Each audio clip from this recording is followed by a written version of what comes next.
کی فرض کی. کتنے وقت کی؟ 50 وقت کی. تو اللہ تعالیٰ فرماتا ہے اے محبوب آپ کی امتوں پر 50 وقت کی نمازیں فرض ہے. جو 50 وقت کی نمازیں فرض اللہ تعالیٰ نے ہم پر کیا ہے، کیا ہم اسے پڑھ پاتے؟ کیونکہ آج ہمیں 5 وقت کی نماز بھی پڑھنے میں فرصت نہیں ہے. کیوں نہیں ہے؟ کیونکہ ہمارے جسموں میں اتنی سستی آ چکی ہے، اتنی کاہلی آ چکی ہے کہ ہم صحیح سے 5 وقت کی نماز بھی پڑھ نہیں پاتے ہیں. جب اللہ تعالیٰ ان کو تحفہ دیتا ہے تو وہ خوشی سے تحفہ لے کر آتے ہیں. جب لے کر آتے ہیں تو آپ کی ملاقات حضرت موسیٰ علیہ السلام سے ہوتی ہے. کسے؟ یہ بھی اللہ کے نبی ہیں. جب ان سے ملاقات ہوتی ہے تو وہ نبی فرماتے ہیں کہ آپ کی امت 50 وقت کی نمازیں پڑھنے والی نہیں ہے.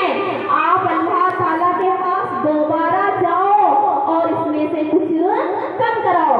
جب دوبارہ ہمارے نبی واپس جاتے ہیں تو اللہ تعالیٰ 5 وقت کی نمازیں کم کر دیتا ہے، بچ جاتی ہیں 45. تو اسی طرح ملاقات ہوتی رہتی ہے. پھر موسیٰ علیہ السلام کہتے ہیں کہ یہ بھی پڑھنے والے نہیں ہے، دوبارہ جاؤ. اس طرح سے کئی مرتبہ جاتے ہیں تو آخر میں 5 وقت کی نمازیں بچ جاتی ہیں. کتنے وقت کی تھی؟ 5 وقت کی بچ جاتی ہیں. جب 5 وقت کی نمازیں بچ جاتی ہے تو اللہ تعالیٰ یہاں ایک بات سوچنے کی ہے کہ اللہ تعالیٰ جو کہتا ہے وہ کبھی ٹل نہیں سکتا. لیکن 50 کو اللہ نے 5 کیوں کیا؟ یہ بھی آپ کے امام، آپ کے نبی کے کہنے کی بدولت اللہ تعالیٰ نے کم کر دیا ہے. سوچنے کی بات ہے. پھر اللہ تعالیٰ جب 5 وقت کی نمازیں فرض کر دیتا ہے تو فرماتا ہے کہ اے میرے محبوب، اے محمد عربی، جو آپ کا امتی 5 وقت کی نماز پڑھے گا میں اسے 50 وقت کی نماز کا ثواب عطا فرماتا ہوں. جو بندہ اللہ تعالیٰ کا صبح کی 4 رکعت نماز پڑھتا ہے، یعنی 2 رکعت سنت اور 2 رکعت فرض نماز پڑھتا ہے، اللہ تعالیٰ اسے 10 وقت کی نماز کا ثواب عطا فرماتا ہے. تو آج ہم کیا ہے، بستر میں آرام سے نیند ہوتی رہتی ہے، اتنی توفیق نہیں ہوتی ہمیں کہ 4 رکعت اللہ تعالیٰ کی بارگاہ میں اپنا سر جھکائے. سوچنے کی بات ہے نا، جس سے نماز پڑھنے کی وجہ سے اللہ 10 وقت کی نماز کا ثواب عطا فرماتا ہے.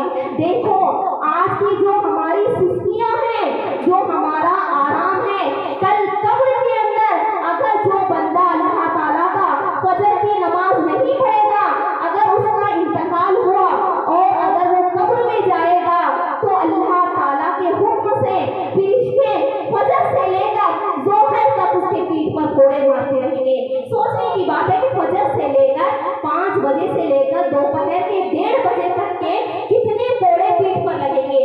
اللہ اکبر. آپ کی معمولی سی ہاتھ پر کوئی بھی کہیں چٹکا لگ جائے یا پھر چھڑی کسی بھی بیٹھ جائے یا کچھ چیز ہمارے ہاتھوں پر گر گئے تو اتنی تکلیف ہوتی ہے. کیا ان فرشتوں کے کوڑے ہم برداشت کر سکیں گے؟ تو ہمیں کیا ہے، ان سستیوں کو دور کرنا چاہیے، کیونکہ بہت ہی دردناک سزا ہے جو فرشتوں کے ہاتھ سے اللہ خود حکم دے گا کہ اس کے پیٹھ پر کوڑے مارتے ہو. جو بندہ ظہر کی نماز نہیں پڑھے گا اسے ظہر سے اثر تک کوڑے مارے جائیں گے.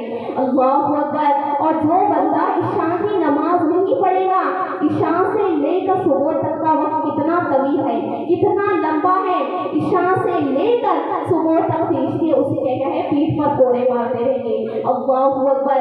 دیکھو کیا ہے، صحابہ